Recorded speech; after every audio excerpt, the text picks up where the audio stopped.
Les femmes à l'honneur dans la revue de presse de ce lundi. C'était hier, le 8 mars, la journée internationale du droit des femmes. Et en Guinée, le président Alpha Condé a profité de l'occasion pour tenter de convaincre du bien fondé de la nouvelle constitution. C'est en une de Guinée7.com ce matin. Alpha Condé a accompagné ce dimanche sur l'esplanade du peuple à Conakry les femmes guinéennes dans la célébration de cette journée. Le président contesté a insisté sur la partie de la nouvelle constitution dédiée aux femmes. La nouvelle constitution est faite pour les femmes et pour les jeunes. Nous ne voulons plus que nos filles soient obligées de se marier. Nous ne voulons plus que les femmes soient frappées, soient battues. Donc, tout ce qui se fera contre les femmes, nous allons désormais nous y opposer. C'est ça l'objectif de cette nouvelle constitution, mais bien sûr certains tentent de la déformer, mais nous savons où nous allons. Voilà en bref sa déclaration. À savoir que depuis mi-octobre, la mobilisation contre le président guinéen et son projet de nouvelle constitution donne lieu à des manifestations massives qui ont déjà fait au moins 30 morts dans le pays. Et halte au folklore et à la fête du pagne, justement, un groupe de femmes de la RDC et du Congo-Brazzaville a tenu à rappeler dimanche le vrai sens de la journée internationale des droits de la femme, un article à lire sur Africa Radio.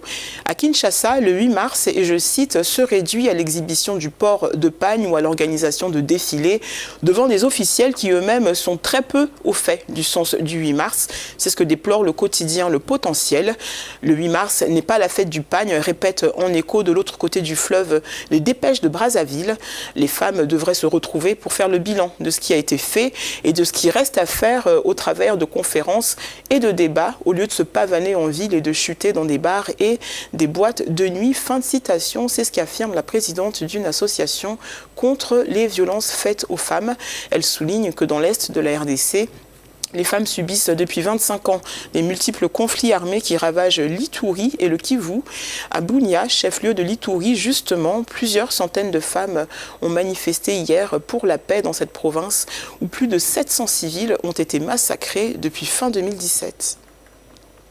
Et puis des centaines de personnes se sont rassemblées dimanche sur le site où le vol 302 d'Ethiopian Airlines s'est écrasé le 10 mars dernier au sud-est d'Addis Abeba, tuant les 157 personnes à bord. Ces personnes se sont donc rassemblées pour une cérémonie d'hommage après une année de deuil. C'est ce que relate le journal Gulf Times. L'hommage s'est déroulé selon le cérémonial Oromo, ethnie la plus importante en Éthiopie, avec des prières, des chants, mais aussi des offrandes. Les victimes étaient originaires de plus de 30 pays, mais les villageois ont tenu à leur rendre hommage à tous.